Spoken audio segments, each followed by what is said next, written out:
Hi everyone, welcome back to the Geordie View. And Newcastle United lost 4-3 to Manchester City last night in a very entertaining game.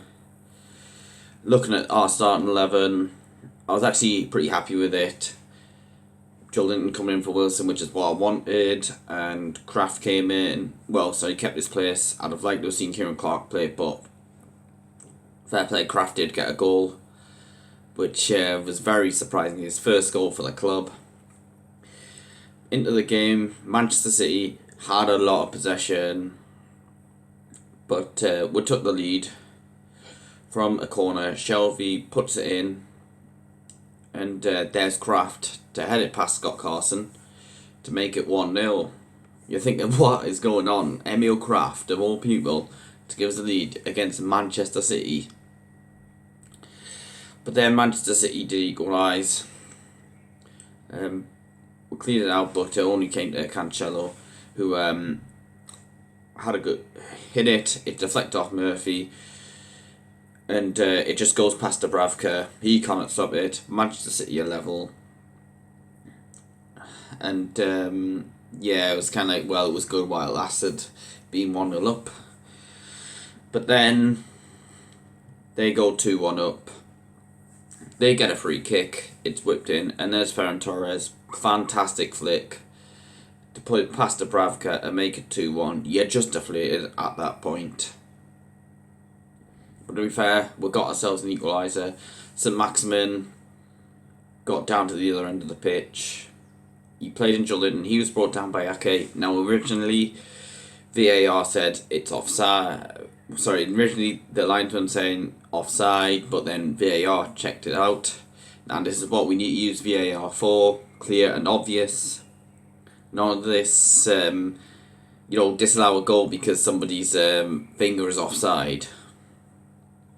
But the offside was cleared up and the penalty was given. Joelinton steps up. I'm pretty nervous for this. Because I'm thinking, if he misses this.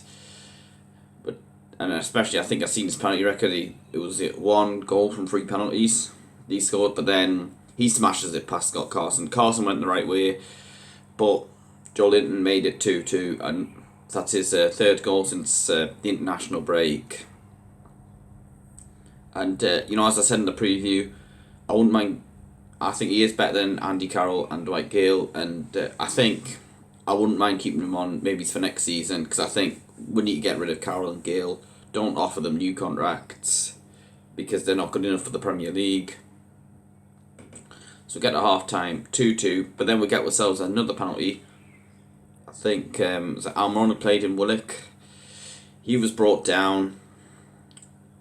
I was a bit surprised that Joelinton didn't take the penalty. It was Willock on this occasion. He wanted to. The penalty was saved by Carson, but thankfully Willock was alert and put in the rebound to make it 3-2. Yet another goal for this lad. I think Brighton on the 20th of March was the last game he played in without scoring. Please just get him signed up permanently. So we'll go 3-2 up, but then again we just concede 2 goals in quick succession. Gabriel Jesus does brilliantly, plays it towards Ferran Torres, who makes it 3-3, and then Cancelo had a shot to hit the post, but then Torres was the quickest to react, and he gets his hat-trick to make it 4-3. Maybe it's a bit like quite a few Pep Guardiola signs at Man City. Some of them might not work out in the first year, but then they'll come good later on, maybe in the second season. Now, I feel like that'll be the case for Ferran Torres. Man City just had a lot of possession. It was pretty frustrating not being able to get the ball back. I think Steve Bruce had to wait some time to make a couple of changes they planned. Sean Longstaff and Jamal Lewis. I was thinking, they're just going to score here to make it 5-3 and kind of make the subs a bit pointless. But to be fair, Steve Bruce, to me, he needs to be making these substitutions early.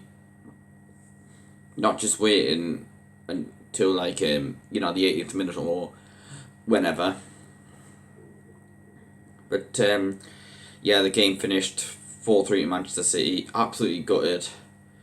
But you know, to score 3 goals was excellent, but defensively we just switched off at the wrong moments, and you can't afford to do that against a team like Manchester City, who are not only Premier League champions, but they could win the treble, because they've already won the Carabao Cup, and of course they've got the Champions League final coming up against Chelsea.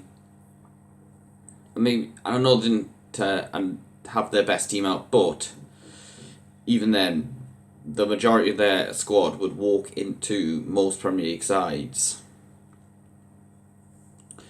But yeah, I'm hoping that is the last time we ever have to play a game behind closed doors, because obviously 10,000 fans are getting let in against Sheffield United. Anyway, thank you for watching the video. Don't forget to hit like, subscribe to my channel. Check out my social media pages in the description below. Thank you for watching, and I'll see you later.